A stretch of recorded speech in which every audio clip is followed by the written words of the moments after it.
All right. Hello, all my CEO babes. We're going to get started. We're kicking off today's challenge with crafting your ideal client avatar. And I'm really excited to get this ready, get the ball rolling. If you guys are just popping in live, really go ahead and tell me in the comments below.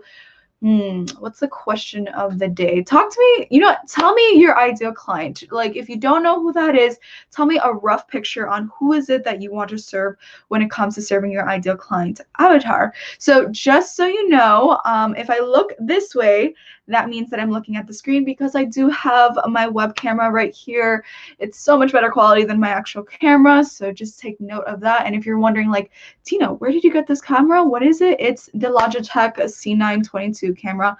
It is amazing. But in any case, we're not here to talk about cameras. We're here to talk about your ideal client avatar and why it's so critical for you to have that and why it's so critical for you to really implement this in your business. And if you're seeing this link right here, go ahead and join this 30-day challenge because this challenge is going to be really just phenomenal. You're going to have all the access to tools, resources, recordings, and really just basically everything you need to jumpstart your coaching business within 30 days. And I'm super excited to do this. If you are not already following me on the Start Your Online Coaching Business group, go ahead and join. And if you're following me on Instagram at Tina Lopez Coaching, follow me there and feel free to check me out at Clubhouse. I got into Clubhouse. I got the invite at Tina Lopez. So without further ado, let's go ahead and get into all the details on how to really craft your ideal client avatar. So the first thing that I need you to know is that you need to choose the market that you want to serve. Right? I really want you to get crystal clear on this because a lot of times, when you're just starting your coaching business, you may come in and you're like, I want to serve everyone. Plumbers, I got you. Electricians, I got you.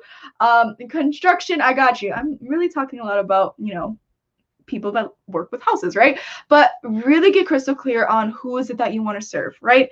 And this can be whether it be occupation, this can be someone within a certain industry, but here's why it's so critical for you to actually just pick what you want. Because at the end of the day, when it comes to picking who you want to serve, you're actually going to serve them at the highest level. For example, you did not start this coaching business to work with individuals that drain your energy, take away your time, and take away your resources and the investment in time, because time is one of those things that we cannot get back in life, right? It is our greatest asset to us. So it's very important for you to pick who you want to serve and where do you want to go from there, right? So when it comes to choosing that person that you want, I get really crystal clear as to like, okay, what is their industry? What is the individual? What does this person look like? You need to identify from the first step, like, who is it that you want to work with, not what you need to work with, right? There's a difference. It's who do you want to work with?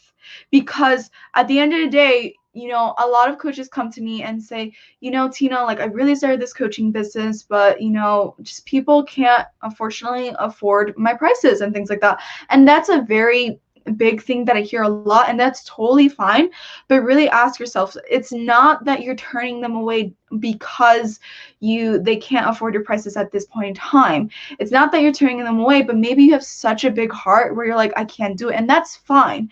But really identify, okay, if you are offering free coaching services or you're offering these services to specific individual, first ask yourself, is this the person that I want to work with, right? And if you're doing beta services or if you're doing free coaching services, I always intend for you to really identify to that person and who you want to work with, because if they are taking your time and they're not paying you for your time, then that's a very different story. Even if they are paying you for your time, you definitely want to choose the person that you want to work with. So for example, if you want to work with specifically women of color, go ahead, do that. If you need that permission, I'm letting you know that you have the permission to choose whoever the hell that is that you want to work with, right? So be very clear on who is it that you want to work with and not necessarily what you need to work with. And that is, step number one. Now, when it comes to step number two, I really need you to take the time to paint a picture of your ideal client and get super crystal clear. And here's why. When we get to the next phase in your business, when it comes to finding your ideal client avatar, which I believe, if I have it on my calendar, is next Friday. Don't quote me on this. But in any case, when we get to that point of finding your ideal client avatar, you need to know who you're going to find, right? Because when we walk in blind, when we're just like walking with our eyes closed and we're like, okay, client, where are you at? You can't see them, right? Like, where are you at? You can't see them. So it's really important for you to get crystal clear on who is that person. Who do they look like? Where do they shop? Where do they, where do they work? Do they have children? Is it males? Is it females? What age are they? Are they someone who's in an older age bracket, maybe 50s and above? Are they someone who's in their earlier 20s? Like, that is really gonna depend on what you want to work with, right? So once when we get very crystal clear on who we want to work with, then we can identify, okay, what does this person look like? And I really like to journal. I really like to take out a notebook and just like spitball here. I'll just like write down and say, okay, I want to work with someone that maybe is in the fashion industry.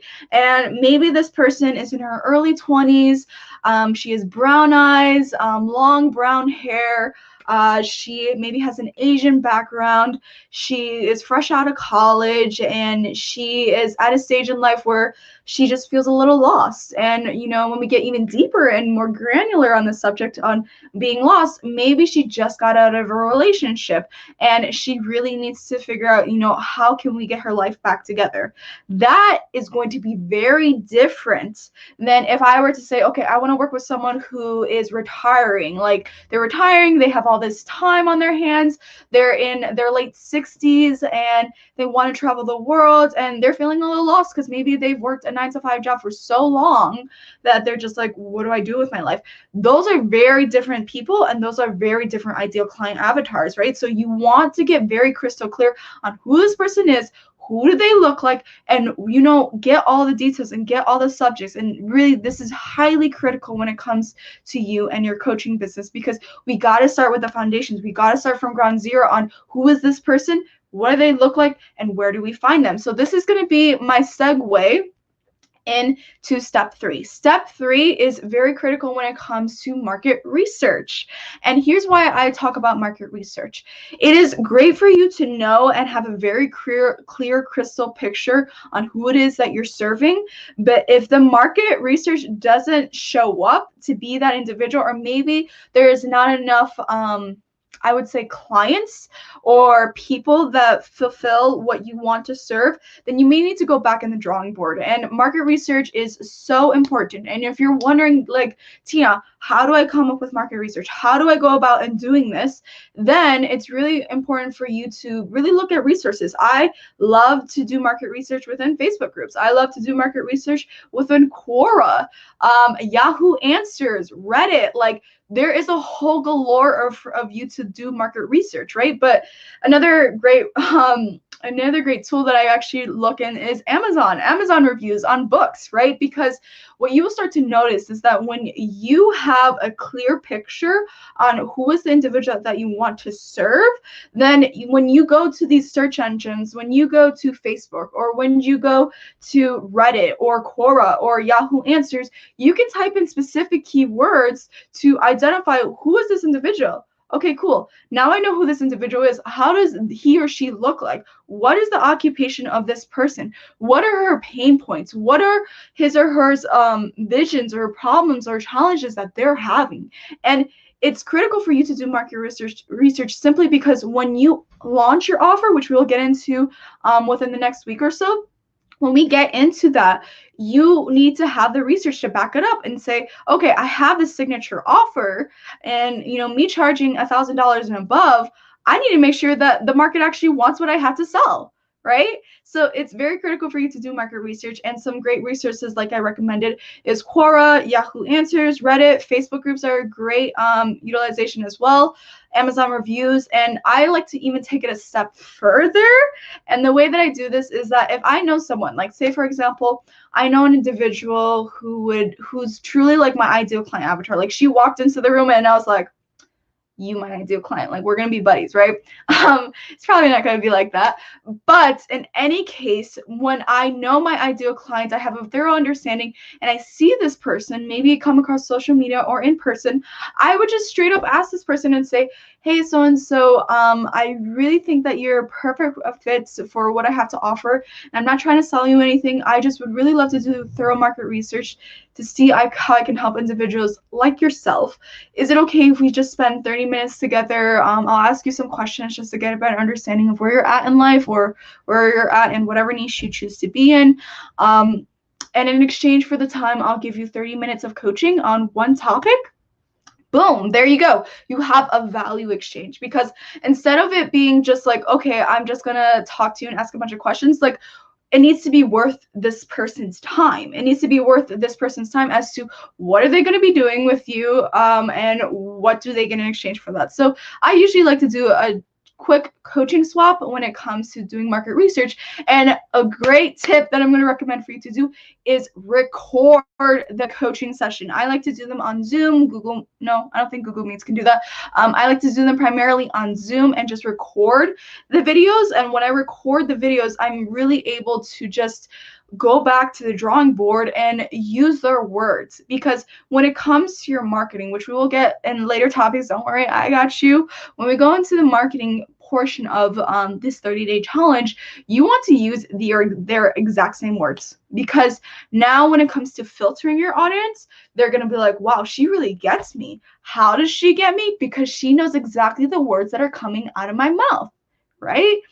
And it's the market research that is just literally gold. So let's kind of do a rough recap of what we talked about. So the first thing that you need to know is that you need to choose the market that you want to serve, right? Second thing you need to know is that you need to paint a picture of your ideal clients and get super crystal clear on that person. Now, the last thing that you need to do is you need to do thorough market research, whether that is through Amazon, whether that is through Quora, Facebook groups, Reddit. Like, there's just a whole galore of information for you to look at. It honestly takes time for you to do it. And so, I mean, building a business is some work, right? And so in order for it to work, you got to do the work. And that is the most highly thing that I'm going to say. And more often than not, I actually, by the end of this challenge, I'm coming out with something pretty exciting, and it is a little bit top secret, so I can't really say what it is yet. But go ahead and sign up with this link. And when you join the list, you get exclusive access not only to these trainings and the recordings and everything of that nature, but you get exclusive access to my top secret project that I'm working on. So there you go. Sign up right here. I'll put the link either above or below this video, whatever I decide. But if you have any questions, let me know in the comments below, and I will take the time to answer any and all your questions. Anyways, I shall talk to you soon.